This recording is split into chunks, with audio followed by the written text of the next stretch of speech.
welcome to blog number 3. Not many words at the start of this, but some great footage that I hope you'll enjoy. I'll get back to you in a minute.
What a cracker, eh? So I was well chuffed with that, and if I'd blanked the rest of the session it wouldn't have mattered. Like, I got the rod back on the spot and she'd been feeding with another fish, and I really did expect that fish to do the off. When she got hooked I thought it'd spook out the area, but it must have just gone and sat in the weed, because literally an hour after getting the rod out it's gone again, and I've had the other one that was feeding with it.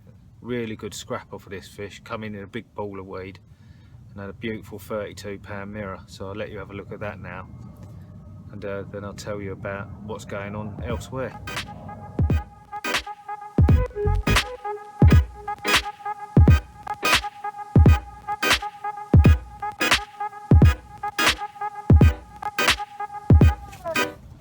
So, week after the wood carving, I got back down and the conditions have really changed. The nights were a lot cooler, so I opted to go a bit more central, coming out of the bays where all the weed was, and fished over a bit of bait. I like to, this time of year when the autumn's coming in, the fish, they're looking to fatten up for the winter, get some body fat on them, so they're definitely eating more. So I put out 3 kilo of bait on a spot.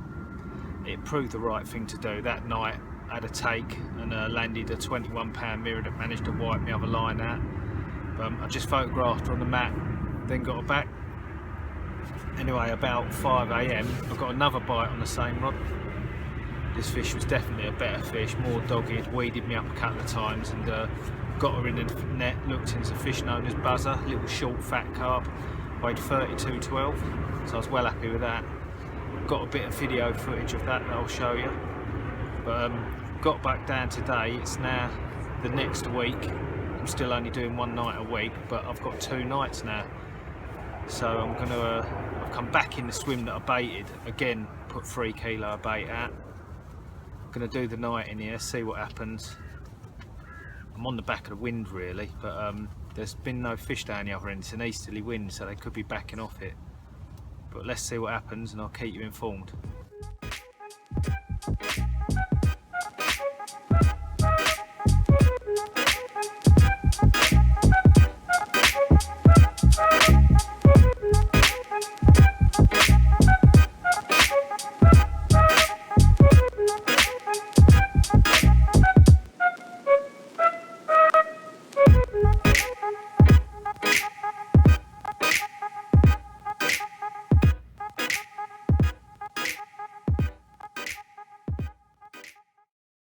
Nothing happened last night.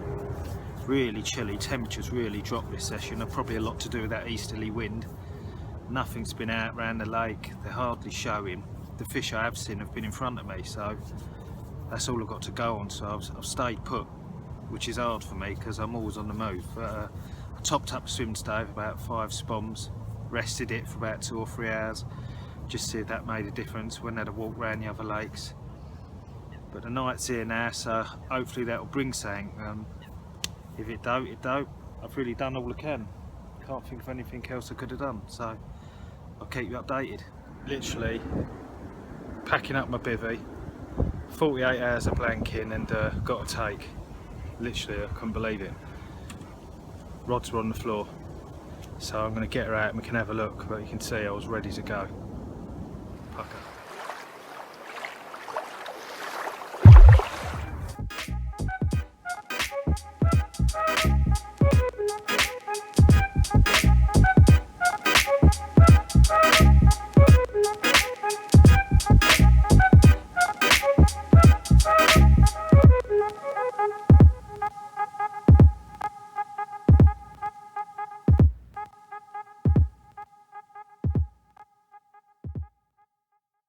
There you have it, lovely fish that, £34 10 ounces, and that's one of the stockies in Horton. They're absolutely stacking on the weight. Some of them are putting on £9 a year, which is really impressive. And yeah, they're the future. But that's blog number 3 finished, and now we're coming into the winter. Things may slow down a little bit, we'll see. I'm going to try and nick a couple more out of Horton before it gets really cold. And then I'll probably go over to K1 and have a go on there, try and catch a couple of winter fish if I'm lucky. But I'll keep you updated.